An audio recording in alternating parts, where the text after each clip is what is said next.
వాళ్ళిద్దరిలో conflict ఏముంటుంది? So ఈయనేమో ఈయనకి ఇష్టం ఉండదు, పడమంటారా? అవును, అసలు సా గా చాలా చివరిలో చాలా అసహ్యంగా పాడించారు. సంకల్ప ఎంత అసహ్యంగా పాడగలరో అంత అసహ్యంగా పాడమని చెప్పారు. అందుకని ఆ సా గాలు ఎక్కడో ఉంటాయి.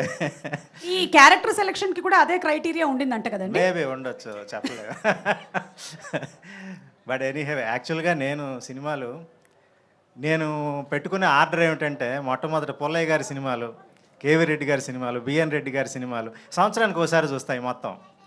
తర్వాత నేను చూసేది సంగీత దర్శకులను పెట్టుకొని వరుస పెట్టి చూస్తాను. సుసర్ల దక్షిణామూర్తి గారి దగ్గర నుంచి ఘంటసాల మాస్టర్ గారి వరకు. సో చివరికి తెలుగులో సంగీతం మీద బేస్ అయిన సినిమా వస్తుందని అసలు ఎప్పుడు ఊహించలేదు. ఈ జనరల్గా ఇంగ్లీష్ సినిమాలు ఎక్కడన్నా ఒకటి అరా చూస్తాం, ఆ వచ్చిందే 4 సార్లు పెట్టుకొని చూస్తూ ఉంటాం, అది కూడా యానిమేషన్స్ ఎక్కువ ఉంటాయి. బట్ తెలుగులో లైవ్ క్యారెక్టర్స్ మ్యూజికల్ ఫిల్మ్ రావడం అన్నది నిజంగా మా అదృష్టం.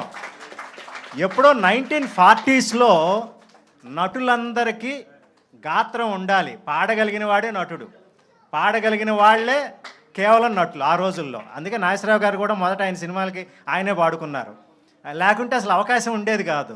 అది మళ్ళీ బహుశా మన నాగశ్విన్ గారును, సంగీతం సారు ప్లస్ డిఎస్పి గారు ఆ ఆనవాయితీ మళ్ళీ తీసుకొస్తారేమో, అయ్యా మీకు పాట వచ్చా, వస్తేనే మా సినిమాలో వేషం అనే పరిస్థితి.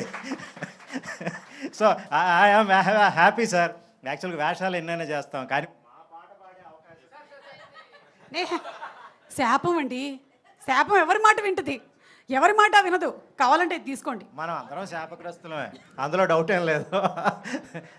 అదే మా సుమక్క ఇంతకుముందే పాప మా అహల్య వయసు గురించి చెప్తుంది. అక్కాయ మనకెందుకు వయసుల గురించి చెప్పు, మనం ఇప్పటి వాళ్ళం అది చెప్పు, ఎప్పుడో స్వాతంత్రం వచ్చిన టైంలో వాళ్ళం. కట్ చేయండి,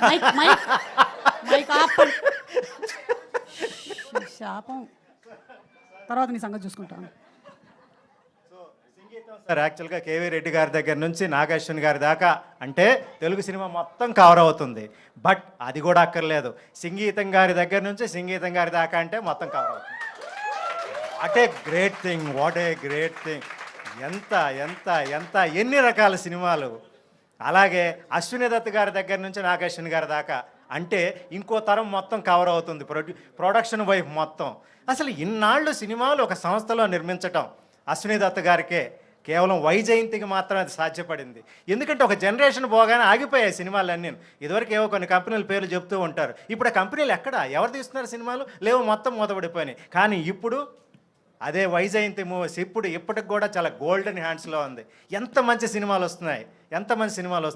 ఐఎమ్ వెరీ హ్యాపీ. ఎందుకంటే మేము చదువుకునే రోజుల్లోనే తినటానికి భోజనం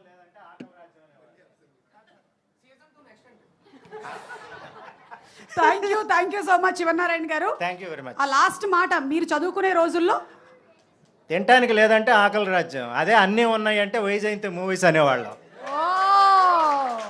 సో ఆ వైజయంతి మూవీస్ ఇప్పటికి కూడా అన్నీ ఇస్తుంది, ఆఖరికి musical film also.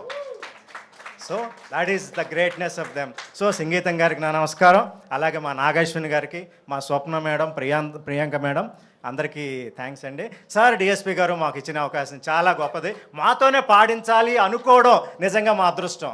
Thank you sir. Thank you. He did not have an option, no? Thank you so much.